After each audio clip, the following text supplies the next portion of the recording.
أعوذ بالله السميع العليم من الشيطان اللعين الرجيم. بسم الله الرحمن الرحيم. الحمد لله رب العالمين. الصلاة والسلام على سيدنا ونبينا وطبيب قلوبنا وشفيع ذنوبنا أبي القاسم محمد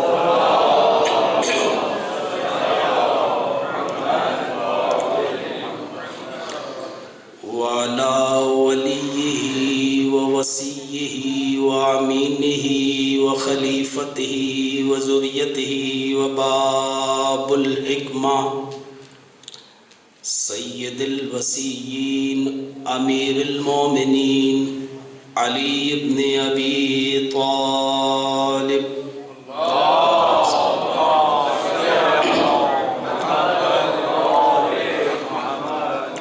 وعلى آله الطيبين الطاهرين المعصومين المنتجبين المنتخبين،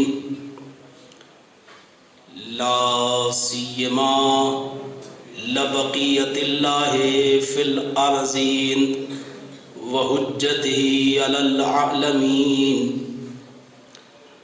أما بعد، فقالت صديقة الطاهرة صبت علي مصائب لو أنها صبت على الأيام صرنا لياليا. صلوات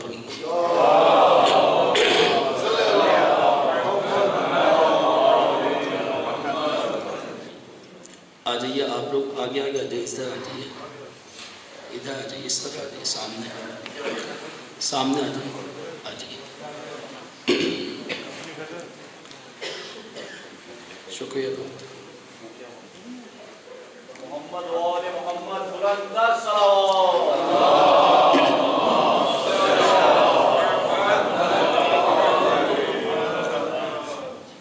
عزیزان محترم،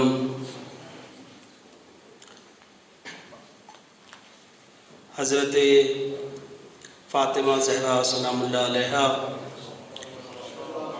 کی شہادت کے سلسلے میں یہ مجالس ہیں. ایک ایسی عظیم الشان بی بی کہ جس کے بارے میں اور جس کی شان میں ہر امام نے خراج عقیدت پیش کیا اور اسے اپنے لیے اسوہ حسنہ قرار دیا. حضرت فاطمہ زہرا کی بات ہو یا ائمہ معصومین علیہم السلام میں سے کسی بھی شخصیت کی بات ہو، ان کے جانے کے بعد مکتب تشیع نے مکمل کوشش کی کہ ائمہ معصومین علیہم السلام کی زندگی کو، ان کے فضائل کو، ان کے مصائب کو، ان کی شخصیت کو محفوظ کیا جائے اور ان کی جو بھی کاوشیں دین کے سلسلے میں رہی ہوں انہیں آئندہ نسلوں تک پہنچایا جائے.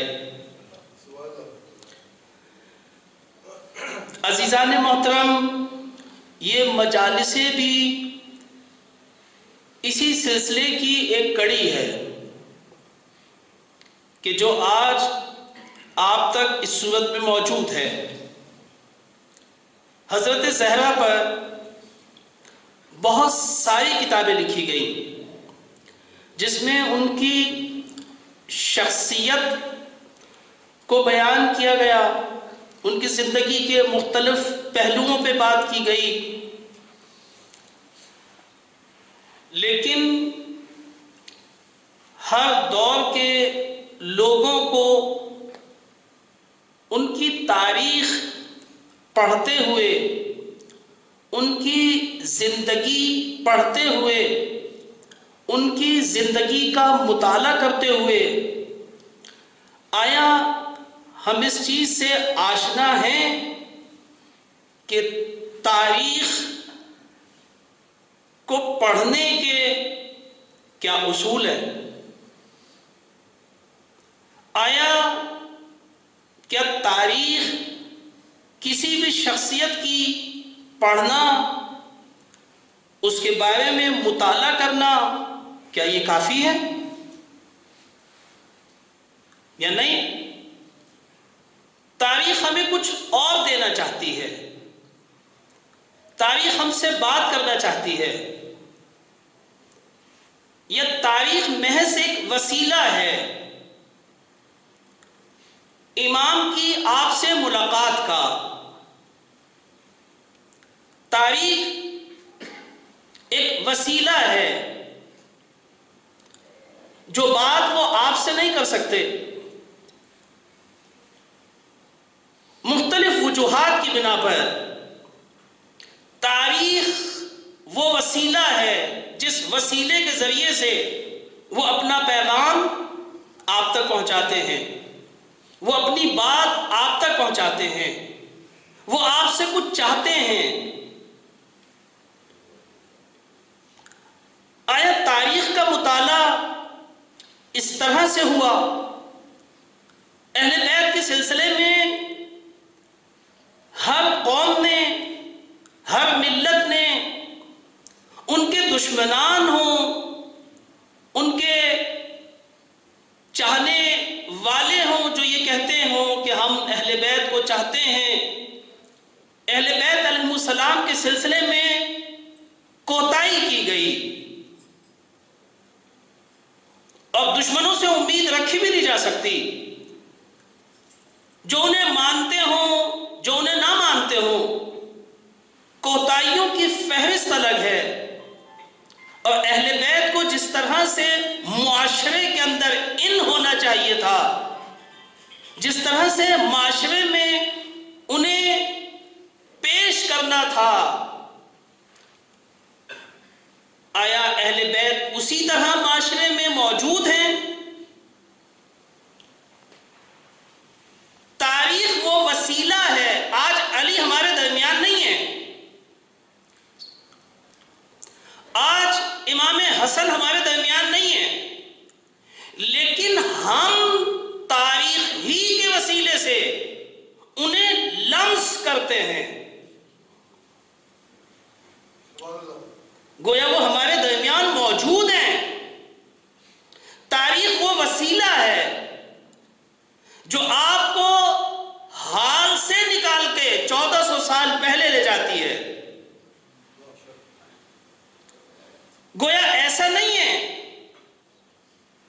کہ آپ 1400 سال بعد زندگی گزار رہے ہو، نہیں، ایسا نہیں ہے۔ تاریخ نے یہ کام نہیں انجام دیا، تاریخ آپ کو نکال کے لے گئی 1400 سال پہلے، گویا ایسے کر دیا کہ آپ اپنی نگاہ سے دیکھ رہے ہیں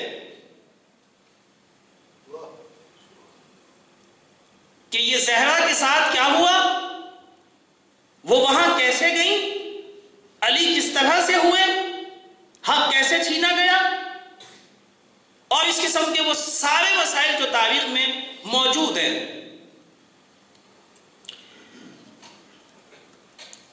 عزیزان محترم، تاریخ، اگر تاریخ کو صرف مطالعے کی حد تک اس کا مطالعہ کیا جائے، اسے پڑھا جائے، میں نے ایک کتاب پڑھی، آپ نے 20 کتابیں پڑھی، کسی نے 200 کتابیں پڑھی، تو کیا یہ معلومات کافی ہے تاریخ کی؟ کیا تاریخ معلومات کے لیے ہوتی ہے؟ اور اہل بیت کے سلسلے میں جتنی کتابیں تھیں میں نے پڑھ لی، تو کیا یہ مطالعہ کافی ہے؟ تاریخ اسی مقصد کے تحت ہے؟ اگر تاریخ یہی ہے تو تاریخ محض گزشتہ واقعہ کے علاوہ کچھ نہیں ہے جو میری زندگی کو ہلا نہیں سکتی، جو میری زندگی میں چینج نہیں لا سکتی، جو میرے اندر انقلاب برپا نہیں کر سکتی، کیونکہ کسی بھی چیز کا صرف اور صرف جاننا کافی نہیں ہے۔ خود یہ جاننے والے پہلے بہت سارے تھے، ممکن ہے بہت ساری چیزیں مجھ سے پہلے والے لوگ بہت اچھی طرح جانتے ہوں، خاص طور سے وہ لوگ کہ جو علی کے دور میں موجود ہوں، کیونکہ اس لیے کہ ممکن ہے کہ تاریخ جو مجھ تک پہنچی ہو وہ مختلف خدشات سے دوچار تھی اور ہے، جیسے تحریف، ممکن ہے بیچ میں کوئی روایت تحریف تو نہیں کی، اس لیے کہ اہل بیت کے چاہنے والے کم نہیں ہیں۔ جس طرح اہل بیت کے چاہنے والے کم نہ رہے، اس طرح سے دشمنوں کی تعداد بے انتہا ہے ان کے، اور تاریخ آپ کے ہاتھ میں نہیں ہے، تاریخ دوسروں کے ہاتھ میں رہی، حکومت ان کے ہاتھ میں تھی، سب کچھ ان کے ہاتھ میں تھا، یہ سارے خدشات تاریخ کو موجود تھے۔ ایسے حالات میں میرا مطالعہ ہے اور وہ خود علی کو دیکھ رہا ہے، آیا اس کا مطالعہ زیادہ ہے یا میرا مطالعہ زیادہ ہے؟ میں نے کتاب سے پڑھا ہے، اس نے خود علی کو دیکھ کے علی کا مطالعہ کیا ہے۔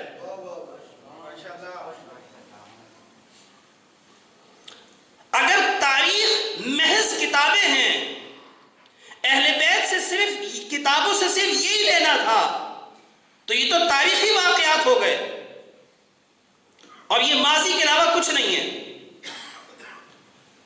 عزیزان محترم، اگر کوئی واقعہ گزشتہ ہو اور وہ حقیقت پر مشتمل ہو، ہم جب کی بات کرتے ہیں تو پھر وہ تاریخ ہے، اور اگر وہ حقیقت پر نہ ہو تو پھر وہ افسانہ ہے، اور بس افسانے کے علاوہ کچھ نہیں ہے۔ وہ افسانے انسانوں کو اٹھاتے نہیں ہیں، افسانے انسانوں کو سلاتے ہیں۔ توجہ کریں، تاریخ فہمی بہت زیادہ ضروری ہے۔ تاریخ کا مطالعہ کرنے والے بہت ہیں، تاریخ کو سمجھنے والے بہت کم ہیں۔ خوب، یہ دوسرا مرحلہ ہے۔ تاریخ کا مطالعہ ایک، تاریخ شناسی ایک، اور تاریخ فہمی یہ دوسرا مرحلہ۔ یعنی آپ تاریخ پڑھ بھی سکتے ہو اور اسے سمجھ بھی سکتے ہو۔ خوب، آپ سمجھ گئے، پھر کیا ہوا؟ تاریخ سمجھنے کے لیے ہے، تاریخ مطالعے کے لیے ہے؟ نہیں عزیزان محترم، بلکہ جو چیز بھی اپنا پیچھے فلسفہ نہ رکھتی ہو، اس کے پیچھے کوئی حکمت نہ ہو، تو پھر اس چیز کا ہونا نہ ہونا برابر ہے، پھر وہ کچھ بھی ہو۔ تاریخ مطالعے کے لیے ہے، تاریخ فہمی کے لیے ہے؟ نہیں، یوں نہیں ہے تاریخ۔ مجھے کیسے دیکھنا ہے ایک تاریخ کو، مجھے اہل بیت کا کیسے مطالعہ کرنا ہے، اس لیے کہ اگر وہ نگاہ نہ ہو مطالعے پر، اہل بیت کو سننے کے لیے اگر وہ بصارت نہ ہو، اگر انہیں دیکھنے کے لیے وہ سماعت، توجہ کریں، سننے کے لیے وہ سماعت نہ ہو، دیکھنے کے لیے وہ بصارت نہ ہو، تو پھر اگر اہل بیت سامنے بھی ہوں تو پھر کوئی فائدہ نہیں ہے۔ اس لیے کہ سننے والے بہت تھے، دیکھنے والے بہت تھے، مگر آپ نے دیکھ لیا، سننے والے کچھ نہ کر سکے، خود سمجھ بھی رہے تھے، سمجھنا کافی تھا، سمجھ بھی رہے تھے یہ کیا کہہ رہے ہیں، جبھی تو اس کے خلاف پلان کر رہے ہیں، جبھی تو سیٹنگ کر رہے ہیں، جبھی تو ترتیب دے رہے ہیں بہت ساری چیزوں کو، سمجھ رہے ہیں کہ یہ پیغمبر کیا کہہ رہے ہیں۔ یعنی آپ بعد میں سمجھے ہوں، وہ سمجھ رہا تھا کہ یہ کیا مانگ رہے ہیں اور کیا کرنا چاہتے ہیں، جبھی تو قلم دبات نہیں دے رہے، کیونکہ سمجھ رہے ہیں۔ آپ توجہ کریں کہ یہ کیا لکھ دیں گے، ابھی لکھا تو نہیں ہے، مگر مزاج آشنائی دیکھ لیا آپ نے۔ تو کیا فہم کافی ہے، کسی چیز کا سمجھنا کافی ہے؟ کسی بھی شخصیت کو پڑھنے کے لیے، مطالعہ کرنے کے لیے، کسی کی تاریخ کو پڑھنے کے لیے، عزیزان محترم، اگر انسان کے پاس فلسفہ تاریخ سے آشنا نہ ہو، اگر تاریخ کے فلسفے کو پڑھا ہوا نہ ہو، اگر تاریخ سے اس کے فلسفے کو نہ لے سکے، تو پھر تاریخ کا مطالعہ بھی بیکار ہے اور تاریخ فہمی بھی بیکار ہے، یعنی تاریخ شناسی بھی فلسفہ تاریخ موجود نہ ہو. اور وہ فلسفہ تاریخ کیا ہے؟ فلسفہ تاریخ یہ ہے کہ تاریخ، ہم نے جیسے ابھی کہا، تاریخ وسیلہ ہے کس چیز کے لیے؟ عبرت کے لیے. فاتبعوا یا اولی الابصار یا اولی الالباب، عبرت لو تاریخ سے. اگر تم نے تاریخ سے عبرت نہ لی، اگر تاریخ سے پیغام نہ لیا، اگر تاریخ سے درس نہ لیا، تو پھر تاریخ شناسی بھی بیکار ہے اور تاریخ فہمی بھی بیکار ہے. فاتبعوا، اور یہی وہ روش ہے جو قرآن نے اپنائی. قرآن نے کہا قصے ہم بھی بیان کرتے ہیں. نحنو نقص علیک احسن القصص، اے پیغمبر یہ افسانے نہیں ہیں جو قرآن نے واقعات کو نقل کیا انبیاءوں کے، یہ وہ چیز نہیں ہے، عین حقیقت ہے یہ. لیکن ان کے پیچھے فلسفہ ہے. یہ کس لیے؟ تاکہ فاتبعوا یا اولی الالباب. ہم نے قصوں کو اس وجہ سے بیان کیا تاکہ یہ لوگ اس سے عبرتیں لے سکیں. یعنی اس کا مطلب یہ ہے کہ قصے ماضی کے بیان کرنے کا مقصد عبرت ہے، اور اگر اس میں عبرت نہ ہو تو پھر اس کا ہونا نہ ہونا برابر ہے. پھر 1000 کتاب لکھیں، 1,00,000 کتاب لکھی جائیں، 2,00,000 کتابیں لکھی جائیں، ساری زندگی کتابیں لکھی جائیں، لیکن اگر اس سے عبرت نہ ہو تو پھر ان کا کوئی فائدہ نہیں ہے تاریخ میں.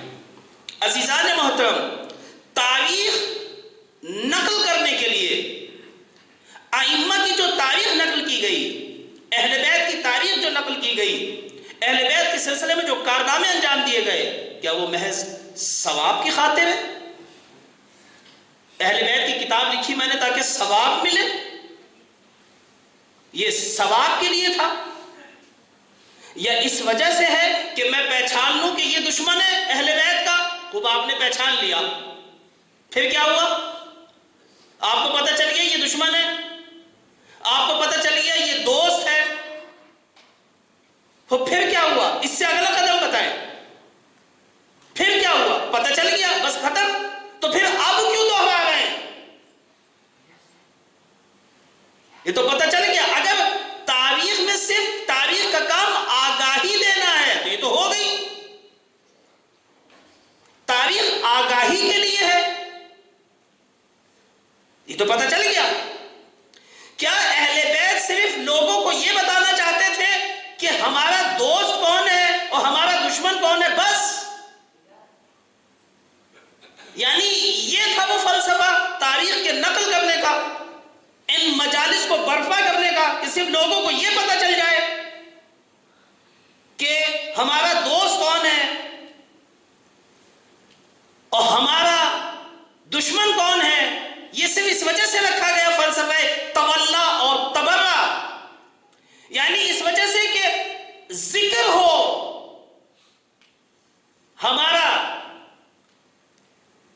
ہمارے دشمنوں کا پتہ چلے، اور اس طرح سے ہم صرف اپنا کلیجہ ٹھنڈا کر سکیں اور بس. یعنی یہ کلیجے کی ٹھنڈک کے لیے ہے کہ کوئی میرے دشمنوں پہ لعنت کرے تو اہل بیت کو ٹھنڈک ملے گی. یعنی کتابیں یوں لکھی گئی تھی، مجالسیں یوں رکھی گئی تھی، یا یہ فلسفہ تھا ان کا. اہل بیت یہ چاہتے تھے کہ لوگوں کو پتہ چلے، کچھ لوگ آئیں، ان کے اوپر لعنت کریں، ہماری مدح سرائی کریں اور بات ختم ہو جائے.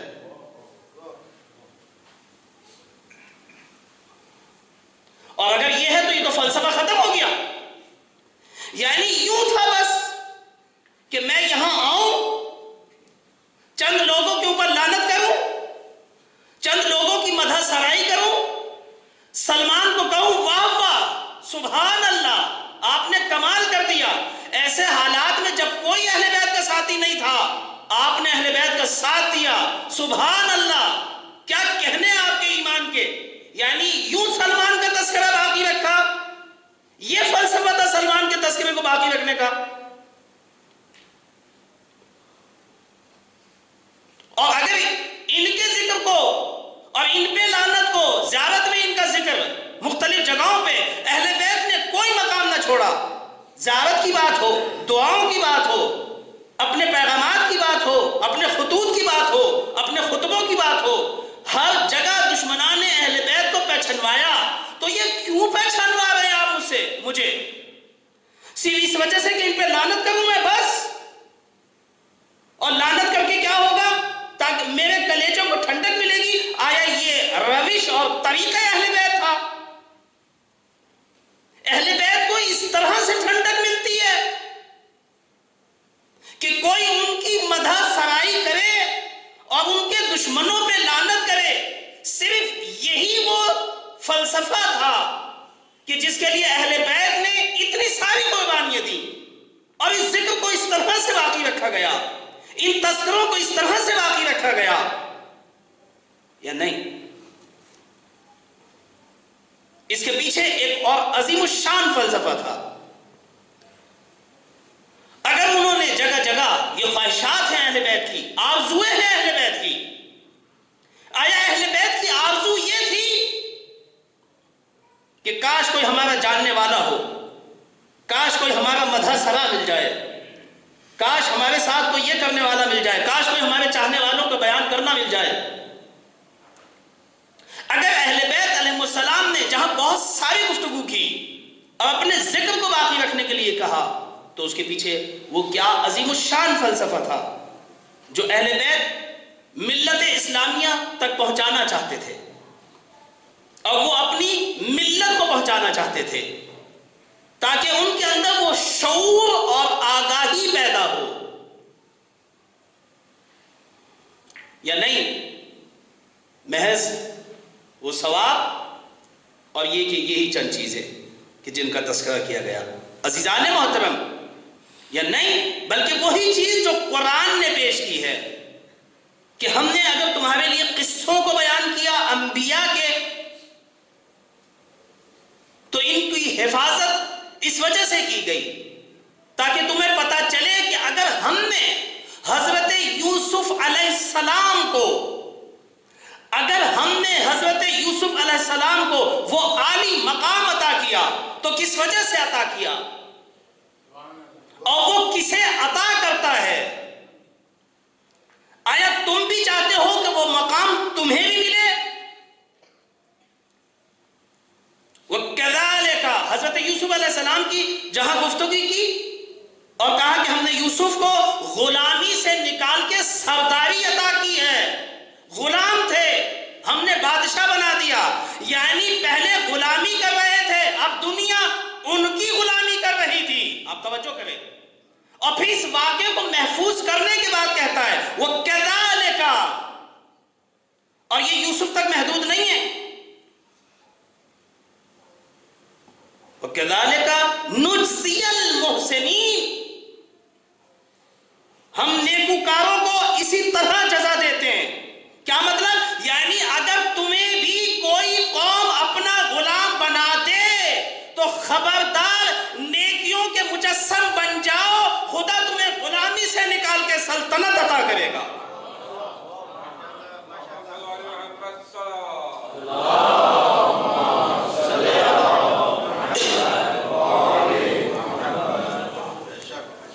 یہ کام ہم نے صرف یوسف کے ساتھ نہیں کیا، اور یہ یوسف کے ساتھ محدود نہیں ہے. تاریخ کو محدود نہ کرو.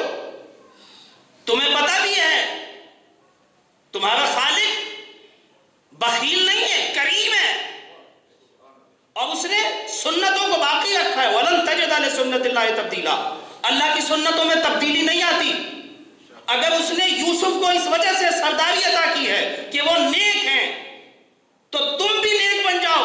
اگر تمہیں سرداری عطا نہ کرے میں خدا نہ کہنا، یہ سرداری تمہیں بھی عطا کی جائے گی. وَكَذَلِكَ، اور اس نے کہا سنو، اور اگر کبھی خطا ہو جائے تو اٹھاؤ یونس کی داستان کو. ہم نے یونس کو نجات عطا کی، اور ہم صرف یونس کو نجات عطا نہیں کریں گے. اگر کوئی مسئلہ ہو جائے کبھی تو جس طرح سے ہم نے یونس کو نجات عطا کی تو ہم تمہیں بھی نجات عطا کریں گے. وَكَذَلِكَ نُنْجِيَ الْمُؤْمِنِينَ،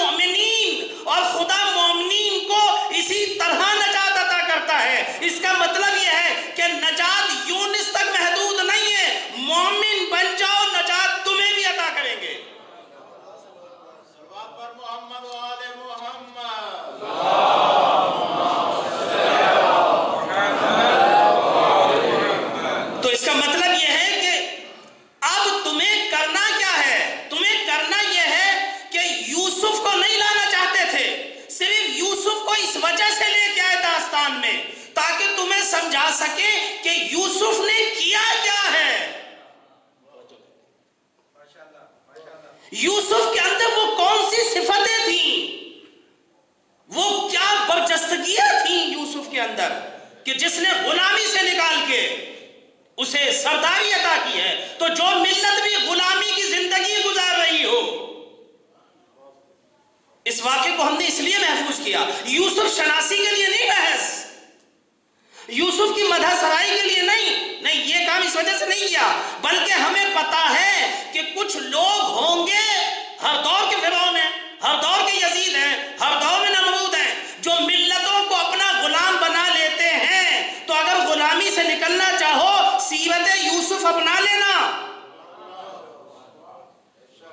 ہم نے داستان اور تاریخوں کو اس لیے محفوظ کر لیا.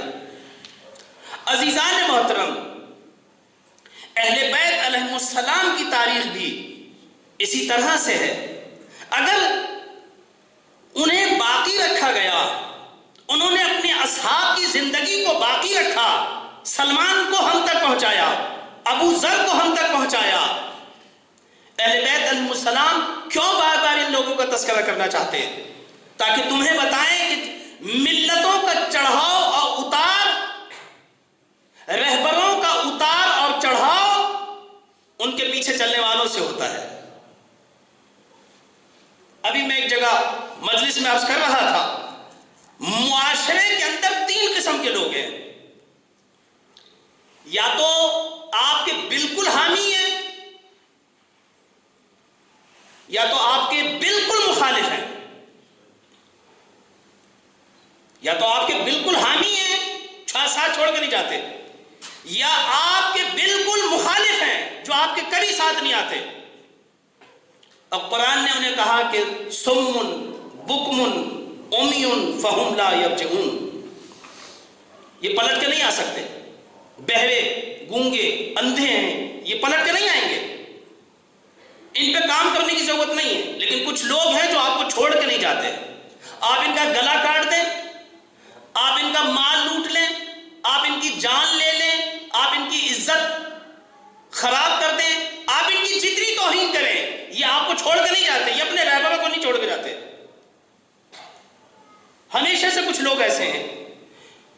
لیکن ایک تیسرا گروہ ہے جو نہ ادھر ہے اور نہ ادھر ہے، اور یہ معاشرے میں کثرت سے پایا جاتا ہے. یہ گروہ وہ ہے، یہ جس طرف ہو جائے حکومت اس کے پاس ہے. یہ جس طرف پلٹا کھا جائے حکومت اس کے پاس ہے. اگر ادھر ہو جائے تو حکومت علی کی ہے، اور اگر یہ ادھر ہو جائے تو حکومت ثقیفہ کی ہے.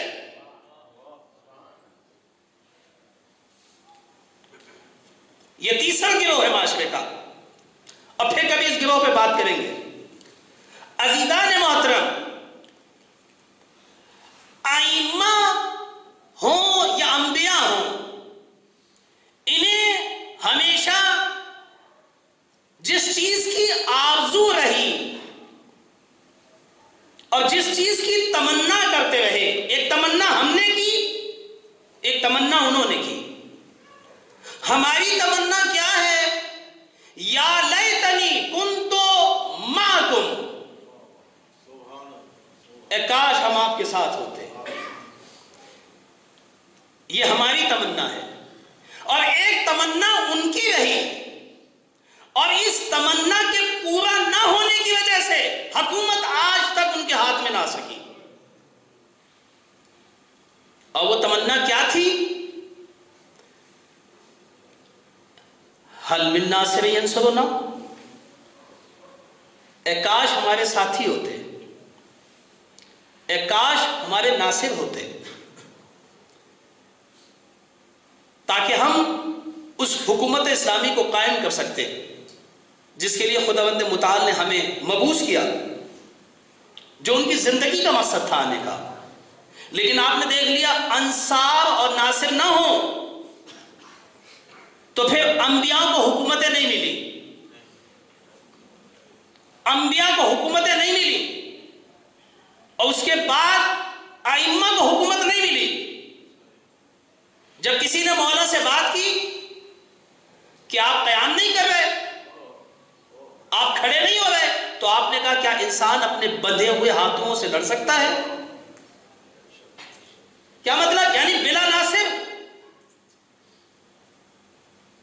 ناصر نہ ہو انسان کے، اس کے مطیع انسان نہ ہو تو پھر نہیں لڑ سکتا آدمی، پھر حکومت قائم نہیں کر سکتا۔ سارے ائمہ نے اس بات کی، اسی چیز کو بیان کیا۔ چھٹے امام کی آپ بات لے لیں، امام حسن کی بات لے لیں، اور باقی ائمہ کی، ہر امام نے یہی کہا کہ اس طرح سے قیام کیا جا سکتا ہے، اس طرح سے انقلاب لایا جا سکتا ہے جب ناصر نہ ہو، جب مددگار نہ ہو۔ عزیزان محترم، جس چیز کی ائمہ نے ہمیشہ خواہش کی وہ ان کے انصار تھے، وقلت الانصار وہا، آہیں کھینچی ائمہ نے۔ کیا کیا جائے؟ امت مریض ہو گئی ہے۔ امام علی علیہ السلام کے دور میں آپ جائیں،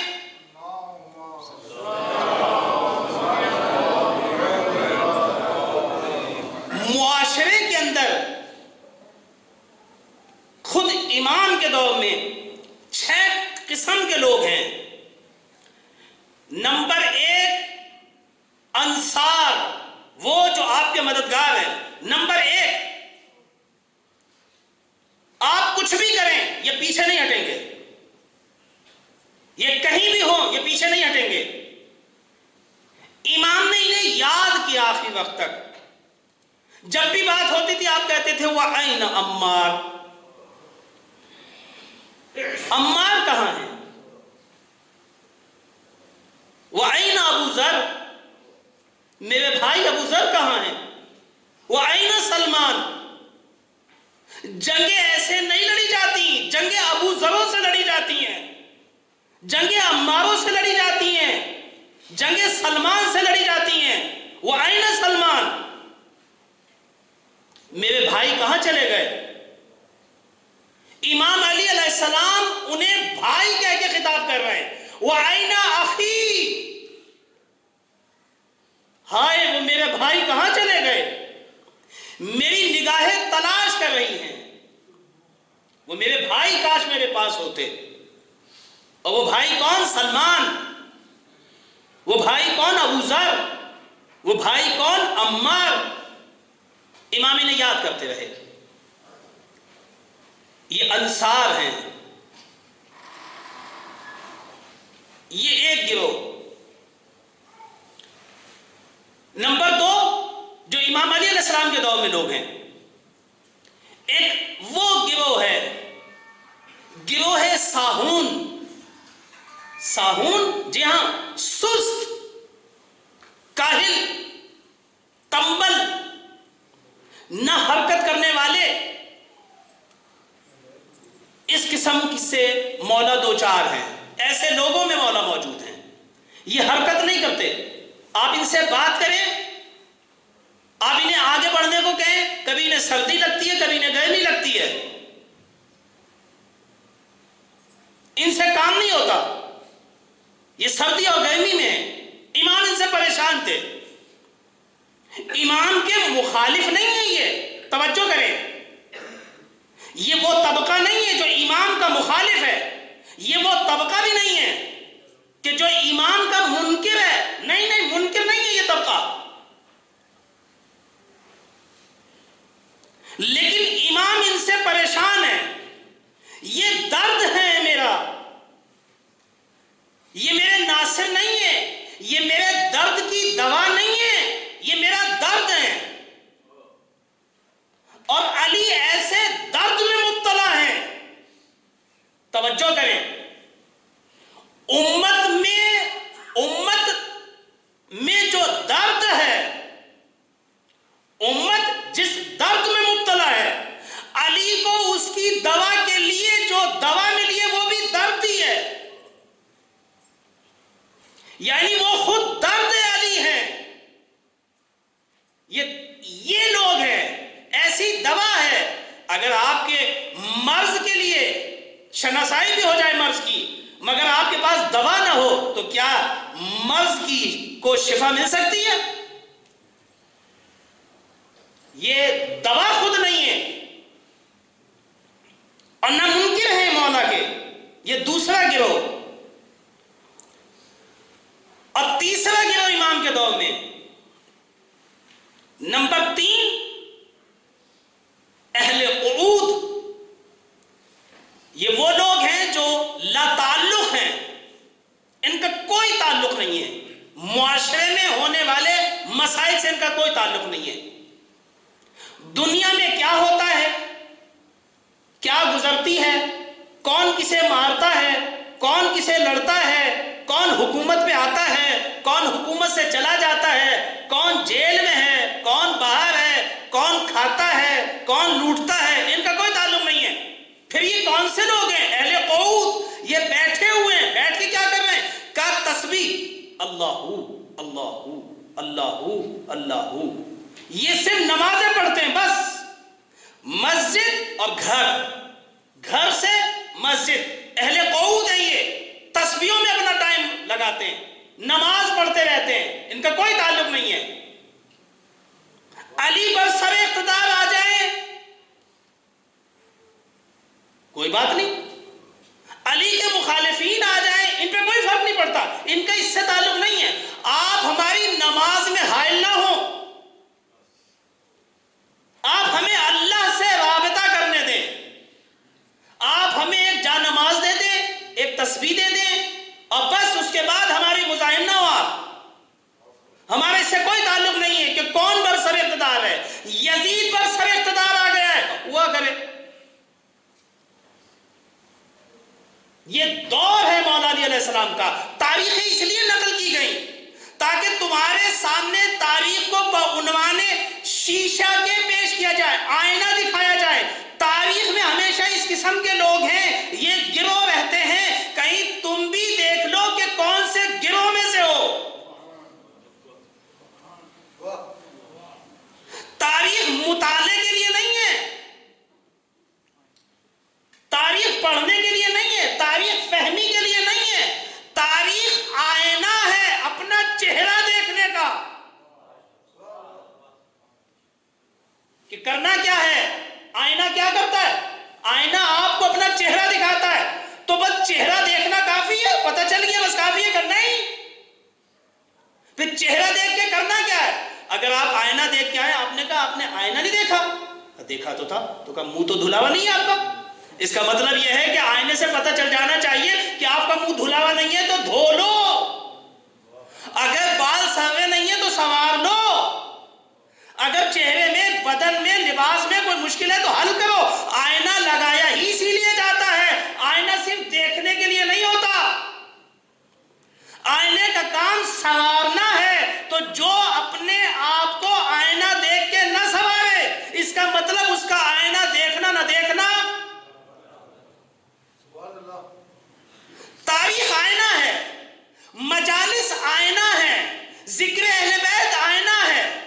یہ آئینے ہیں جو اہل بیت نے پیش کیے ہیں ہمارے سامنے کہ تاکہ تم اپنی تصویر اس میں دیکھ لو کہ آیا تم وقت کے سلمان ہو یا نہیں ہو. اگر وقت کے سلمان ہو تو تم ہمارے ساتھ ہو، اور اگر وقت کے سلمان نہیں ہو تو پھر تم ہمارے ساتھ.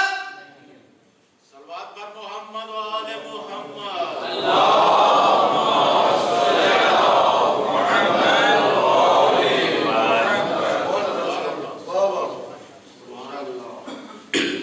آیا تم ابو ذر ہو، تم ہمارے انصار میں سے ہو. تو انصار یعنی ابو ذر، انصار یعنی سلمان، انصار یعنی مقداد، انصار یعنی عمار. یہ انصار ہیں ہمارے. باقی لوگ کہا ساہون، حرکت نہ ہو جن میں، سست اور کاہل، ایسے لوگ نہیں چاہیے. یہ تاریخ میں کریکٹرز ہیں. نمبر 4 ناقصین. ناقصین، جی ہاں، یہ چوتھا کردار تاریخ کا. وہ کون لوگ ہیں؟ ہر روز اپنے ایمان سے عہد کرتے پھر جاتے ہیں. عہد کو توڑ دینے والے لوگ. طلحہ کو اسی لیے رکھا گیا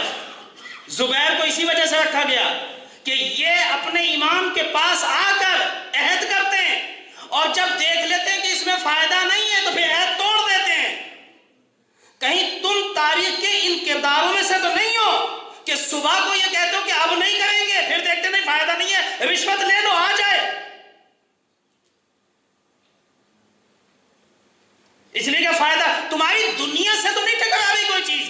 اگر دنیا سے ٹکرا کے تم امام کا رستہ چھوڑ دو، اس کا مطلب طلحہ تم زمانے کے طلحہ ہو، تم زمانے کے زبیر ہو، جو اپنے مفاد کی خاطر ایمان سے وابستہ ہوئے کہ یہ جنت دلا دیں گے، اور جب دیکھ لیا کہ ابھی کچھ نہیں ہو رہا تو پھر راستہ توڑ دیتے ہیں، یہ بیعت توڑ دیتے ہیں اپنی. ناقصین. نمبر 5 قاسطین. یہ کون لوگ ہیں؟ کہ ظلم کرنے والے ہم پہ، اور اس قدر ظلم کرتے ہیں، اس قدر ظلم کرتے ہیں کہ تاریخ انہیں انسان کہنے سے شرم آتی ہے. کوئی قسم اٹھا کے نہیں رکھتے. جو ظلم یہ تاریخ میں سب پہ ہوا ہو، یہ ہم تنہا پہ کرتے ہیں. جو ہر نبی پہ ظلم ہوا وہ ایک مصطفیٰ پہ ہوا. اس لیے آپ نے دیکھ لیا تاریخ میں کسی بھی نبی کی بیٹی کا گھر جلایا گیا ہو تو مجھے بتائیں. نہیں.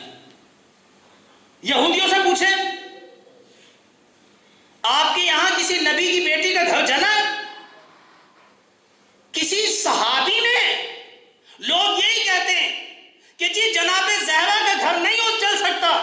کہ کیوں نہیں جل سکتا؟ کہ وہ صحابی تھے، صحابی اہل بیت کا گھر نہیں جلا سکتے. کہ ہم بھی تو آپ کو یہی سمجھا رہے ہیں کہ صحابی اگر ہوگا تو فاطمہ کا گھر نہیں جلا سکتا. ہم بھی تو یہی بتا رہے ہیں کہ صحابی نہیں ہے. آپ جو دلیل دے رہے ہیں کہ صحابی گھر نہیں جلا سکتا، یہ جھوٹ ہے تاریخ کا کہ فاطمہ کا گھر جلا. اس لیے کہ جلان توجہ ہے یا نہیں ہے؟ فاطمہ کا گھر جلا یہ جھوٹ ہے تاریخ کا. کیوں؟ کہ اس وجہ سے کہ صحابی جو ہوگا وہ یہ کام نہیں کر سکتا. تو ہم نے کہا ہم بھی تو یہی کہہ رہے ہیں کہ انہیں صحابی نہ کہو. صحابی کہتے ہی اسے جو سیرت مصطفیٰ پہ ہو، جو فاطمہ کا گھر جلائے. وہ یزید تو ہو سکتا اپنے دور کا، صحابی نہیں ہو سکتا.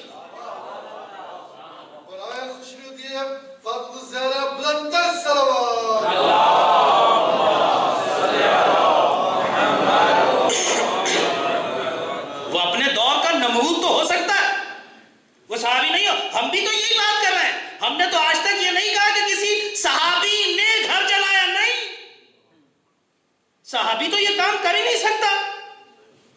صحابی تو ہمیشہ اہل بیت کا احترام کرتے رہے. صحابی تو ان کے گھروں کی خاک اپنی آنکھوں پہ لگاتے رہے. صحابی تو وہ لوگ ہیں، صحابی کی تو عظمت بہت ہے. قرآن نے ان کے قصیدے پڑھے. ہم کون ہوتے ہیں؟ صحابیوں کے قصیدے قرآن نے پڑھے، صحابیوں کے قصیدے اہل بیت نے پڑھے. ہم بھی تو یہی بات کر رہے ہیں.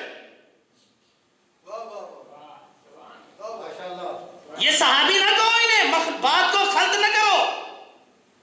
ہم بھی یہی کہہ رہے ہیں کہ آؤ صحابیوں پہ اکتفا کر لیتے ہیں.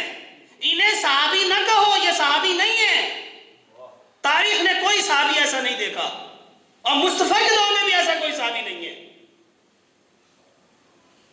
یہ قاسطین ہیں، یہ ظالمین ہیں، یہ وقت کے نمرود ہیں، یہ وقت کے فرعون ہیں، یہ وقت کے یزید ہیں.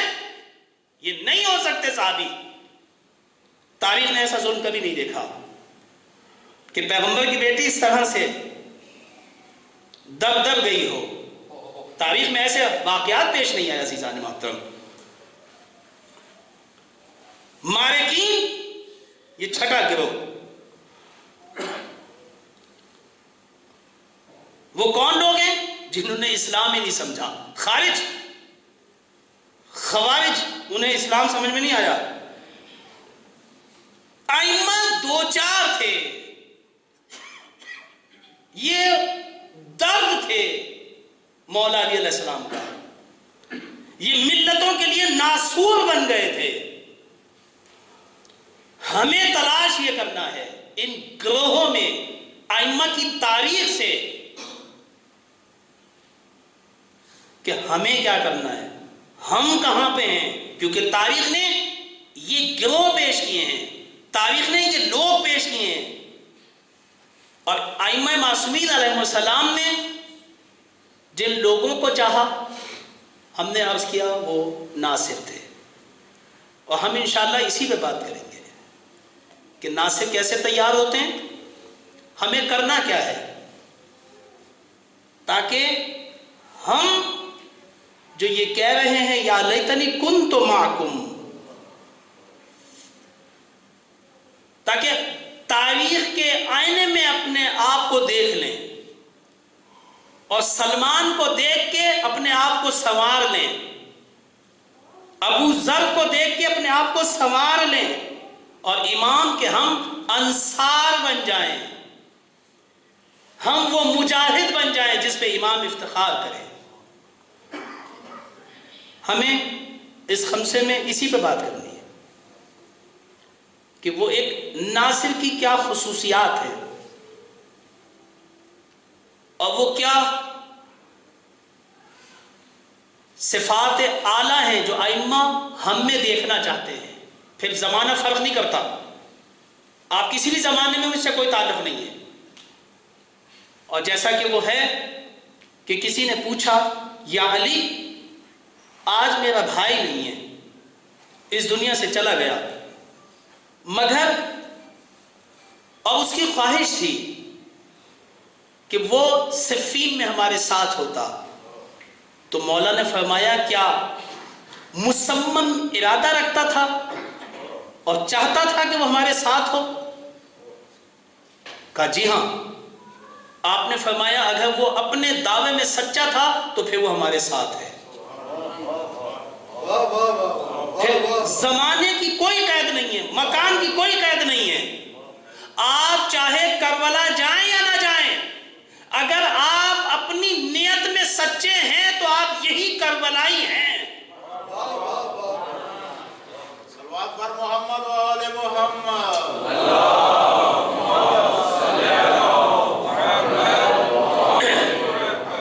اگر آپ کے اندر وہ انقلاب بپا ہو گیا ہے جو کربلا برپا کرنا چاہتی تھی تو آپ کربلائی ہیں، ورنہ جو کربلا میں بھی دفن ہو گئے وہ بھی کربلائی نہیں ہے۔ آپ اگر علی کی سیرت اپنا رہے ہیں، آپ علوی ہیں، آپ مولا کے بیٹے ہیں، آپ مولا کے ساتھ ہیں، آپ پھر فرق نہیں کرتا۔ آپ نے دیکھ لیا کہ جو بیٹے ہوتے ہیں انہیں بھی باہر نکال دیا جاتا ہے اگر کردار نہ ملتا ہو، اگر سیرت نہ ملتی ہو۔ یہاں حسب اور یہاں نسب نہیں چلتا، یہاں حسب نسب نہیں چلتا، یہاں کردار چلتا ہے۔ اگر یہ چیز ہم پیدا کرنے میں کامیاب ہو جاتے ہیں اور اس چیز کو سمجھ لیتے ہیں اور تاریخ کو، ان مجالس کو بعنوان آئینہ کے لیں کہ جس کا کام ہمیں سنوارنا ہو، اور میں ہر دن میں 10 دفعہ آئینہ دیکھوں بال پھر بھی الجھے ہوئے ہوں تو پھر آپ کیا کہیں گے؟ آپ یہی کہیں گے یہ کیسا آئینہ دیکھتے ہیں آپ؟ میری آنکھیں بھی ہوں اور ہر تھوڑی دیر کے بعد دیوار سے ٹکرا جاؤں تو آپ کہیں گے کیسی آنکھیں؟ آپ اندھے ہو گئے؟ آپ کی آنکھیں نہیں ہیں؟ کہ آنکھیں تو ہیں، کبھی ان سے استفادہ کیوں نہیں کرتے؟ یہ اہم ہے۔ ائمہ ہم سے یہی چاہتے تھے اور ان کی خواہش یہ تھی کہ انشاءاللہ تعالی العزیز، عزیزان محترم، ہم اس پہ بات کریں گے۔ ائمہ نے ہمیشہ اپنے چاہنے والوں کو یاد کیا، قلت انصار کی بات کی۔ انسان اپنے بندھے ہوئے ہاتھوں سے نہیں لڑ سکتا۔ عزیزان محترم، اگر جناب زہرا کا گھر جلا، لوگ ساتھ نہیں تھے، نہیں آئے، چاہنے والے بہت، دعویٰ کرنے والے بہت تھے، چھوڑ دیا اہل بیت کو تنہا. اور بی بی گریہ اسی پہ کر رہی تھی. مولا آئے، آنے کے بعد آپ کا سر جھکا ہوا ہے. یا علی آپ غمگین ہیں، میری جان علی پہ فدا ہو جائے. جناب زہرا میرے آقا کا بڑا احترام کرتی تھی. آپ کو ولایت کی پہلی محافظہ کہا جاتا ہے. آپ نے اپنی جان دے دی مگر ولایت پہ آنچ آنے نہ دی. اے علی ایک بات پوچھوں؟ کہا بنت رسول پوچھئے. کہا اے علی میں نے سنا ہے لوگ آپ کو سلام نہیں کرتے.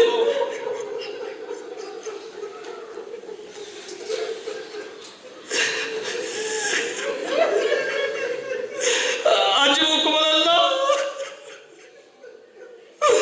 خدا آپ کو کسی غم میں نہ کرے. اے علی میں نے سنا ہے لوگ آپ کو سلام نہیں کرتے.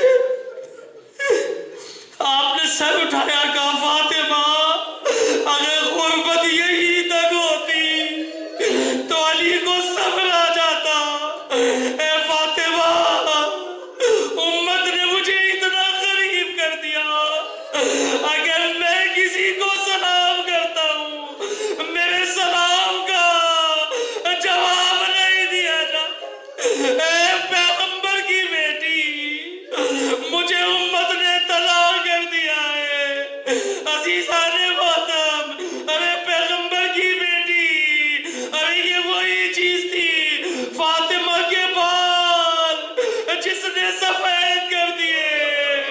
عزیزان محترم، ارے پیغمبر کے جانے کے بعد فاطمہ اس طرح غریب ہوئی، پاپا کو یاد کرتی ہے. آئے میرے بابا، آپ کے جانے کے بعد میں غریب ہو گئی. اے بابا، ارے میرے حسن حسین غریب ہو گئے آپ کے جانے کے بعد. ارے ان بچوں پر دست شفقت رکھنے والا کوئی نہیں ہے. اے میرے بابا، صبت علیہ مصائب لاورنا صبت علیہ میں سرد لیالیا.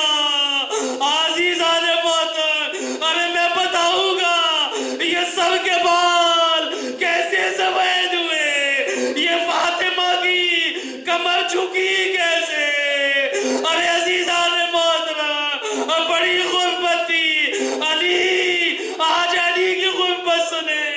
ارے ہاں مولا کی غربت ایک وہ تھی. اے فاطمہ مجھے لوگ سلام نہیں کرتے. ایک مرتبہ میرے مولا کسی جگہ تشریف لائے. ارے لوگ آپس میں ایک دوسرے سے پوچھ رہے ہیں ارے بتا مرد کی سب سے بڑی غربت کیا ہے. کسی نے کہا ارے جب چھوٹی بچی اس کے سامنے آ کے کوئی خواہش ظاہر کرے. ارے باپ اتنا مجبور ہو اپنے بچوں کی خواہش پوری نہ کر سکے، یہ باپ غریب ہے. ارے دوسرے نے کہا ارے اپنی اہلیہ کی خواہش برداشت نہ کرے، اپنی اہلیہ کی خواہش پوری نہ کر سکے. کسی نے کوئی بات کی، کسی نے کوئی بات کی.